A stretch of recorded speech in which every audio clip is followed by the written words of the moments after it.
जी हाँ, आदर आदाब अभिनंदन आभार और प्यार पर ये सत श्री अकाल। आज फॉर्म के आखिरी पार्ट का हम शुरुआत करने वाले हैं। तो सबसे पहले तो जो हमारे चैनल के साथ जुड़े हैं वो लोगों ने अभी तक फॉर्म के वीडियोस नहीं देखे हैं।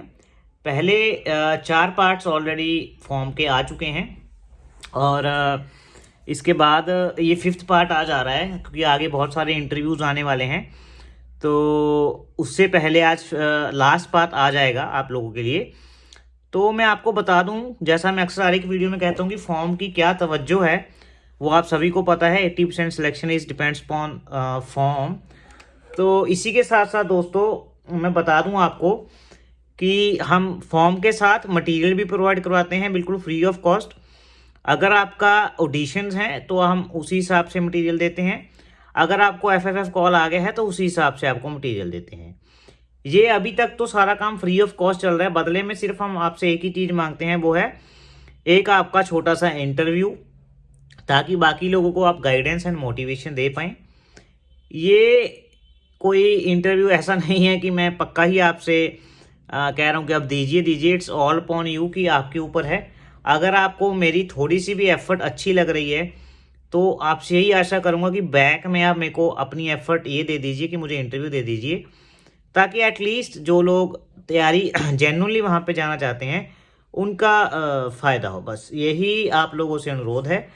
तो ज़्यादा समय वेस्ट नहीं करेंगे, तो आज फॉर्म का नेक्स्ट पार्ट स्टार्ट करेंगे। एक कल पॉइंट छूट गया था, वो था कि आप सबसे ज़्यादा किससे लड़ाई करते हैं या बहसबाजी करते हैं। देखिए, इसके आंसर सभी के लगभग कॉमन रहते हैं। कॉमन कैसे? जैसे हस्बैंड कहेगा जी वाइफ से, बच्चे कहेंगे सिबलिंग से। तो इसमें ज़्यादा कुछ नहीं होता है। तो ऐसा आप लिख सकते हो कि जो भी आपसे, जिससे भी सबसे घर में ज़्यादा झगड़ने का मतलब ये नहीं कि ईंटें चला दो।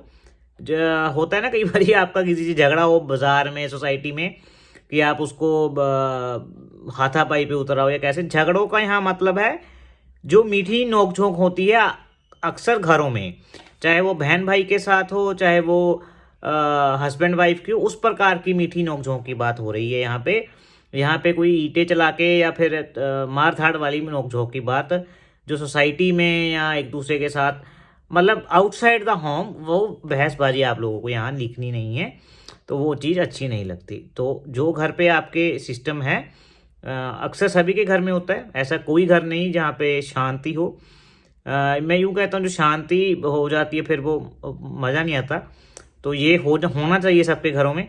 बस आपको वही मीठी नोकझोंक लिखनी है, उसके साथ जो आपका कोई किस्सा आपको सबसे याद आता हो, या फिर कोई ऐसा किस्सा जो आप अक्सर जिसके ऊपर लड़ाई होती हो। जैसे कई बारी सुबह पराठा लेट मिल जाए आपको, आप वाइफ के साथ लड़ पड़े, ऐसे करके बहुत सारी मीठी मीठी नोकझोंक होती है। उस प्रकार से यू कैन राइट हेयर। तो इसके बाद अगला पॉइंट स्टार्ट करेंगे दोस्तों। अगला पॉइंट है जी मोस्ट रोमांटिक मोमेंट। आपका सबसे प्यार भरा और यादगार मोमेंट कौन सा था? अब ये तो कोई भी लिख सकते हो जो आपकी, जैसे बच्चन साहब कोई यंग मैन वहाँ पे आता है तो अक्सर पूछते हैं कि क्या आपके जीवन में कोई देवी जी हैं, और देवी जी से पूछ लेते हैं कोई देवा नहीं देवता हैं ऐसे। तो इस प्रकार से हस्बैंड वाइफ के बीच जो रोमांटिक मोमेंट होते हैं या फिर बॉयफ्रेंड गर्लफ्रेंड अक्सर होते हैं। लेकिन ये ध्यान दें, शादीशुदा लोगों की तो कोई बात नहीं, लेकिन जो मेरे जैसे लोग हैं या आप जैसे यंगस्टर्स हैं, वो ऐसा कुछ ना लिख दें कल को टेलीकास्ट हो जाए, फिर वो केबीसी आने के बाद घर में क्लेश हो जाए, वो उसके लड़की या लड़के घर वाले डंडे लेके आ जाएं कि भाई हमारी लड़की के साथ क्या बोल के आए तो टीवी पे। तो वो चीज़ों से थोड़ा परहेज रखें जो टीवी पे टेलीकास्ट आप लोग समझे कि नहीं होनी चाहिए। तो वहाँ पे मोस्ट रोमांटिक मोमेंट लिख देना है। देखिए ना, ये रोमांटिक मोमेंट हो सकता है कोई और भी हो। जैसे रोमांटिक मोमेंट का मतलब यहाँ पे कोई वही नहीं होता, लेकिन जैसे आप मदर के साथ प्यार कर रहे हैं किसी भी तरीके से, जेन्युइनली, यहाँ मतलब है जेन्युइनली केयर का। किसी की भी आप जेन्युइनली केयर करते हो ना दिल से, तो वो भी आप रोमांटिक मोमेंट्स लिख सकते हो। जैसे मदर एंड सन का डुओ है, फादर डॉटर का या फादर सन का डुओ है, वो भी उस प्रकार के मोमेंट भी आप यहाँ पे लिख सकते हो। क्योंकि बहुत सारे लोग ऐसे होते हैं कहते हैं सर ना तो मेरी गर्लफ्रेंड ना मैं मैरिड हूँ, तो व्हाट शुड आई राइट, तो आप इस तरीके के मोमेंट वहाँ पे लिख सकते हो। तो नेक्स्ट है कि आप बचपन में कैसे थे, और बचपन की कोई आप एक मेमोरी अपनी बताइए। तो बचपन में कैसे थे इसका क्या मतलब है कि आप सिंसियर टाइप के थे, कि आप शरारती टाइप के थे, कि आप बहुत ही प्यारे बच्चे थे। होते हैं ना सिंसियर, हम तो वैसे भी नहीं थे। हम तो बचपन में थे जो हाथ में आ गया फेंक दिया, लड़ पड़े झगड़ पड़े, हम तो वैसे थे। हर एक की अपनी अपनी होती है। कुछ बच्चे होते हैं शांत। हाल ही में आपने बच्चों वाले एपिसोड देखे होंगे, एक दो बच्चे तो इतने शांत थे ना कि भाई उन्हें देख के मजा आ रहा था कि ये कितनी सुलझे हुए हैं। हमारे केस में थोड़ा अलग था, हम ऐसे नहीं थे, लेकिन उसी प्रकार से आप भी बचपन में, चाहे बहुत से लोग होते हैं सियाने भी होते हैं, और बहुत से लोग होते हैं शरारती भी होते हैं, उस प्रकार से जैसा भी आपका बचपन था वो आप वहाँ पे लिख सकते हैं। ऐसे यूजुअली क्या होता था, जब पेरेंट्स मीटिंग होती, मेरी खुद की बात करूँ तो घर वाले जब जाते थे वहाँ पे तो कहते थे बच्चा तो बढ़िया पढ़ता है, लेकिन एक ही कमी है, बोलता बहुत है। बोल तो अब भी ज़्यादा ही रहा हूँ, लेकिन तब कहते थे बोलता बहुत है। तो इस प्रकार से हर एक की लाइफ में चाइल्डहुड में कुछ ऐसी मेमोरीज होती हैं जो आपको एक आधा किस्सा याद होता है कि यार मैं बचपन में ऐसा था, या बचपन में कोई हंसी वाले किस्से होते हैं। एक किस्सा अगर मैं आपको सुनाऊं, नहीं आज वीडियो लंबा हो जाएगा, फिर कभी सुनाऊंगा। लेकिन जो भी आपके बचपन में कुछ फनी हंसी मजाक वाला, या बचपन में होता है ना कई बार हम छोटी छोटी चीज़ से डरते हैं, आज जब सोचते हैं यार क्या हम इसी चीज़ से डर रहे थे। मतलब कि ये तो जब मैं पर्सनली खुद की बात करूं, मैं अंधेरे से बहुत डरता था कि हाय कोई भूत ना आ जाए। और अंधेरे में जाना होता, आंखें बंद करके फटाफट अंधेरे में गए, जो सामान लेके आना है वहां से उठाया, 1 सेकंड के लिए आँख खोली, सामान उठाया, फिर जैसे अंधेरा आया वहां से भाग गए आंखें बंद करके। कोई पता नहीं, किसी के बीच लग जाए, ठोकर लग जाए, कोई मतलब नहीं, बस अंधेरे में था कोई पकड़ लेगा आके। वो आज लगता है यार क्या, क्यों डर रहे थे, क्या चीज़ थी वो। तो ऐसे ही बहुत सारे बचपन में आपकी भी यादें होंगी, किस्से होंगे, तो वो आप याद कीजिए, उसी हिसाब से देखिए बचपन में कैसे थे, वो वहाँ पे लिख दीजिए और एक किस्सा लिख दीजिए, बात खत्म। चलिए नेक्स्ट पॉइंट की बात करें। नेक्स्ट पॉइंट कहते हैं व्हाट वाज योर स्कूल, आपका कॉलेज और स्कूल में ड्रीम क्या था, क्या आपने वो अचीव कर लिया। देखिए सपने हर एक आदमी के होते हैं। सपना आपके कोई, सपनों में जो सबके कॉमन चीज़ होती है वो होती है सक्सेसफुल बनना। सक्सेसफुल बनना सबकी लाइफ में कॉमन है, लेकिन सक्सेसफुल बनने के ज़रिए अलग अलग हो सकते हैं। ज़रिए कैसे, चाहे तो आप कहें कि मैं ये जॉब करना चाहता हूँ, आपकी कोई ड्रीम जॉब हो। सक्सेसफुल कैसे, आपका कोई ड्रीम बिजनेस हो। सक्सेसफुल कैसे, आपका कोई ड्रीम इनिशिएटिव हो जिससे आप स्टार्ट करके, जैसे कोई बिजनेस आइडिया आपके दिमाग में है। तो सक्सेस हर कोई होना चाहता है, ये कॉमन चीज़ है, लेकिन किस प्रकार से आप सक्सेस होना चाहते हैं हर एक के ड्रीम होते हैं कॉलेज में या स्कूल में। जैसे बचपन में तो क्या होता है, हमने जहाज उड़ता देख लिया तो पूछते हैं मदर या फादर से ये कौन उड़ा रहा है, तो वो कहते हैं पायलट। तो बचपन में ड्रीम आ जाता है यार बढ़िया है, पायलट बनूंगा मैं। फिर अगले ही क्षण आप क्रिकेट मैच देख रहे हैं, आपने देखा यार ये क्रिकेट बड़ी अच्छी गेम है, यार मैं तो क्रिकेटर बनूंगा। फिर अगले क्षण आप ट्रेन में गए, आपने सोचा मैं ट्रेन का ड्राइवर बनूंगा, बढ़िया हॉर्न बजाते जाएंगे टों टों। फिर इसके बाद आपने सोचा ऑटो में बैठ के ट्रेन से उतर करके यार ऑटो ड्राइवर बढ़िया है। तो बचपन में तो सपने बदलते रहते हैं। तभी इन्होंने पूछा आपके स्कूल और कॉलेज के सपने क्या थे, जब थोड़ी समझ आ जाती है तो तब क्या आपने सपने लिखने हैं कि किस प्रकार के आपके सपने थे। तो वो सपनों को आपने शब्दों में पिरो करके यहाँ लिख देना है। और सिंपल सी बात है, क्या आप वो अचीव कर पाए या नहीं कर पाए। जैसे बचपन में कई बार होता है मैं बिजनेस ये स्टार्ट करूँगा, बहुत से लोग कर लेते हैं, सक्सेसफुल भी हो जाते हैं, लेकिन कई बार ये भी हो जाता है कि वो किसी कारणवश हम नहीं कर पाते और सक्सेस नहीं मिल पाता। तो आप वो भी लिख सकते हो, जी मेरा बचपन में ये सपना था, हाल अब ये अचीव नहीं हो पाया, या मेरा बचपन में ये बिजनेस स्टार्ट करने का सपना था, ये अचीव हो गया। ये मेरा जॉब लगने का सपना था, मैंने हासिल भी कर लिया और अब मैं बढ़िया कर रहा हूँ, ये कर रही हूँ। इस प्रकार से आपको वो सपना लिख देना है। नेक्स्ट बात करेंगे आपकी ड्रीम जॉब क्या है और क्यों। देखिए दोनों में अंतर है। अंतर क्या है दोनों प्रश्न में। पहले प्रश्न में पूछा है आपका बचपन का स्कूल का सपना क्या था और वो पूरा हो गया या नहीं हो गया। अब वो सपना उस टाइम के लिए था, स्कूल या कॉलेज में बहुत से सपने ऐसे होते हैं जो होते हैं लेकिन वो पूरा होगा कि नहीं होगा डिपेंड करता है। जैसे मैंने बताया, पल पल सपने चेंज होते थे। कोई कहता पायलट बनूंगा, फिर सपना आ गया जी रेलवे ड्राइवर बनूंगा, फिर सपना आ गया ऑटो वाला बनूंगा। इस प्रकार के भी सपने होते थे। पूरा होना या ना होना दोनों में से अलग चीज रहती थी। लेकिन इसके बाद अब नेक्स्ट में ये पूछ रहे हैं आपकी ड्रीम जॉब क्या है और क्यों।